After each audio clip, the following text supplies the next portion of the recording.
Hello, good morning po sa atin lahat guys. Good morning. So tara guys, samahan nyo ako guys. Ipapasyal ko kayo sa ganitong lugar. Dito lang po ito matatagpuan sa Malabon City. So guys, samahan nyo ako guys. Ipapakita ko sa inyo kung ano yung view dito. So, ito nga pala guys, nandito tayo ngayon sa Dampalit, Mega Dike. So, kita mo naman guys, napakaganda dito.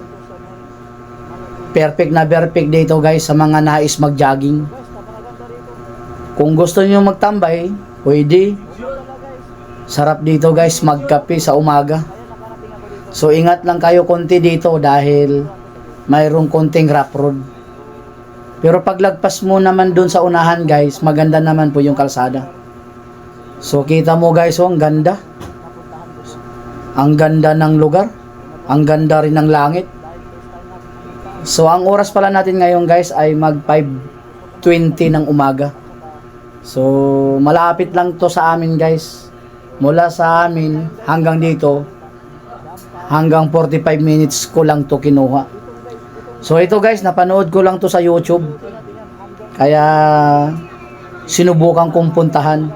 First time ko makarating dito guys, first time ko. Kung nanood kasi ako sa YouTube, tapos nung nakita ko to, yung Dampalit Mega Dike, sabi ko sa sarili ko, meron palang ganito kaganda dito sa Malabon. So, yung nakikita nyo guys, yung pinakadulo na yun guys, yan. Yung tinuturo ko kanina guys. Puntahan natin yan guys kung hanggang saan yung dulo dito. So napakahaba nito guys. Itong kalsada na ito. Nung napanood ko to sa YouTube guys, ang sabi sa kwento lang naman eh. Ito daw po yung, kaya daw po itinayo tong tulay na ito dahil ito daw po yung pangharang ng dagat. Pag tumaas yung tubig, ito yung nagsisilbing harang.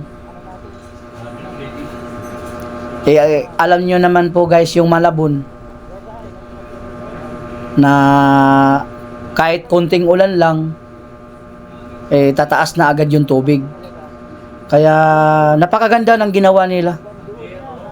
Ang ganda. Yun guys, yung paliteryo na yun guys, yung tinuturo ko. Hanggang doon yan sa dulong-dulo. Kaya pupuntahan natin yung pinakadulo nito. Sobrang haba nito guys. Kaya perfect na perfect to dito. Sa nais pumunta dito guys, madali lang to puntahan. I-search nyo lang yung Dampalit Mega Dike. Madali lang to guys, puntahan. Kaya ako pumunta dito guys dahil gusto ko makita ng personal. So pumunta ako dito maagang maaga. Kaya ito yung nadatnan ko ngayon. Pero ito lang masuggest ko sa inyo. Pag nais nyong pumunta rito, pinakadabis hapon kayo pumunta rito. Kaya inagahan ko ngayon pagpunta dito dahil gusto kong masilayan yung ng araw. Pero sa kabilang palad, sa masamang palad, hindi ko naabutan yung sunset. Kaya medyo late na ako. So kita mo guys, napakaganda talaga rito. Akala mo guys nasa San Juanico Bridge ka. Sobrang haba nito guys. At yung mga kabahayan guys na nakikita natin dyan sa gilid, yan po yung may-ari dyan ng mga palaisdaan. So maraming isda dito guys, mga sariwa. Kaya mamaya, pag uwi ko mamaya, bibili tayo ng isda. So ang haba nito guys, sobra. Ingat-ingat lang kayo dito konti guys dahil hindi naman lahat simentado. May pagka-rough road din kasi. So, pero konti lang, konting rough road lang naman. At hindi kayo dito magugutuman dahil bawat nakikita nyo sa gilid, marami namang nagtitindang pagkain. So, malinis siya. Malinis. Mayroong maintenance dito. Marami rin palang ditong nagbabike. Marami ring nagja-jogging. So, tulad nito guys, so may 4 wheels. Kaya, hindi yan dito dumaan guys sa harap. Kaya, pag pumunta kayo dito guys, yung dinadaanan ko ngayon, doon kayo dumaan. Kasi, yung pinakadulo kasi na yan, mayroon kasing daanan doon, puro bike lang. Tapos, yung 2 wheels, kagaya ng mga motor, doon sa dulo. Pero magtanong-tanong lang kayo kung saan ang daanan ng mga motor. Ituturo naman sa inyo kung saan ang pwede dumaan. Kasi sarado po kasi ang gate. So guys, kita mo naman no, napakaraming tao na. Ang oras nga pala natin ngayon guys ay 5:45 na. Ang ganda ng panahon. Biniyayaan tayo ng magandang panahon. Ang lawak nito guys. Kaya napakagaling ng namamahala dito na naisip nila to. Ang daming nagbabike guys oh. Oh, dami rin nagtitinda ng mga sapatos. Isda, alimango, sugpo. Kaya sariwang-sariwa talaga dito. Oh guys, dami ng tao. Ang daming namamasyal dito. Dahil linggo ngayon, dadagsa talaga yung tao dito. Sarap dito guys, magtambay. Kasama yung tropa mo. Sabay magkakapi. Kaya panalo. So, nasa gitna pa lang tayo guys ha. Nasa kalagitnaan pa lang tayo. Hindi pa tayo, malayo pa tayo dun sa pinakadulong-dulo nito. O nga pala guys, bago ko makalimutan, sabi sa kwento, ito daw po yung gagawing landingan ng airport. So, dito itatayo yung airport. O, di ba? Napakaganda na. Hindi na tayo pupunta sa malayo. Sa lahat ng taga Maynila na nais mag-travel, magkakaroon na ng airport yung Malabon. So, maganda yung naisip nila. So, dito muna tayo guys. Hinto muna tayo dito. Kukuha muna tayo dito ng picture. Ang ganda kasi ng view. Kaya, kukuha muna tayo dito ng picture. Mag-selfie muna tayo rito. Ang ganda talaga, solid. So, ito na guys. Tuloy na natin yung biyahe natin. Dahil wala pa tayo sa pinakadulo. Dito pa lang tayo sa gitna. Kahit saan ka pumuisto dito, kahit saan ka pwede umupo.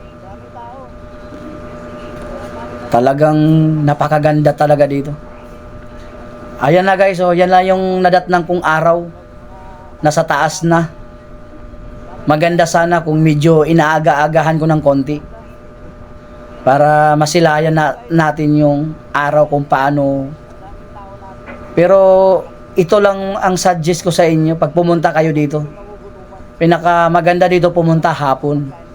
Pumunta kayo dito ng alas 4. Tapos gabi na kayo uwi para masilayan ninyo kung paano paglubog yung araw. O di ba guys, napakarami. Kanina pa tayo dito bumabiyahe. Pero wala pa tayo sa gitna. Kasi paikot to guys. Ano kasi to pa letter U. Ganda, solid. Oh, dami rin nagja-jogging. Kadalasan nakikita ko dito, maraming nagbabike. So, kita nyo guys, yung ano na yan, yung nakikita mo sa dulo na yan, iikot pa tayo yan. Paikot yan hanggang doon sa dulong-dulo. Ang alam ko guys, ang tagos nito papuntang Ubando. Yun lang po ang narinig ko sa kwento, kaya lang yun ang sabi. Pero part pa rin siya ng Malabon hanggang Obando, Bulacan. So kahit saan kayo dito pumisto guys, hindi kayo dito magugutuman. Maraming nagtitinda dito. Ayan guys, so may nagtitinda rin ng sapatos. Kaya perfect to dito na pasyalan.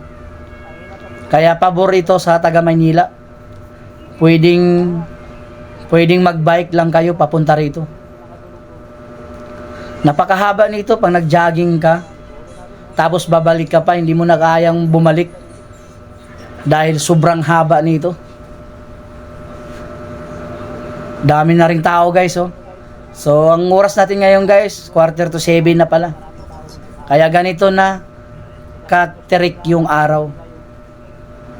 Pero solid pa rin talaga. Ganda pa rin ng panahon. So guys, ayan na. Nandito na tayo sa kalagitnaan ng ating, yung dulong-dulo ng Megadike. So marami, kahit dito guys, oh, marami pa rin tao. Ang dami pa rin naglalakad. Sa mga nais magpa-picture guys, marami dito kumukuha ng picture. Kagaya ng pitik. So, ayan guys, kung gusto niyo magmami, kung gusto niyo magkape, ayan lang, makikita niyo lang sa tabi-tabi. Solid guys, di ba? Akala mo na nasa San Juanico Bridge ka. Napakaganda ng dagat, sobrang linaw. Napakaganda rin ng langit. Kaya napakagandang pasyalan to na lugar na ito. Perfect sa mga magjowa. Pag pumunta kayo dito guys, sama nyo na buong pamilya nyo. Ang the best talaga, mayroon kayong service para kasama kahit bata. Safe na safe po kayo dito guys dahil marami naman ditong rescuer. Kung sakali, kadalasan kasi dito guys, maraming nasimplang dito na mga bikers. Oo nga pala, sa mga bikers dyan, wala kayong alalahanin kapag sakaling naplatan kayo. Dahil meron ding gumagawa dito. Pag nabutas yung gulong nyo, meron din silang dito, vulcanizing. So ito guys, napahinto muna ako dito saglit dahil gusto ko masilayan tong araw na ito. O kita mo guys, ang daming nagbabike. Kaya ganda talaga, solid.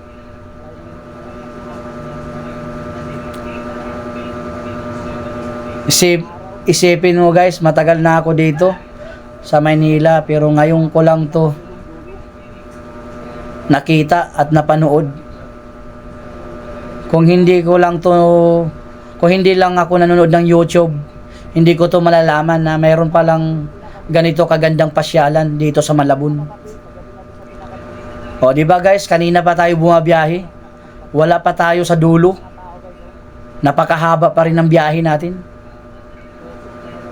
Kaya solid talaga dito guys. Super ganda.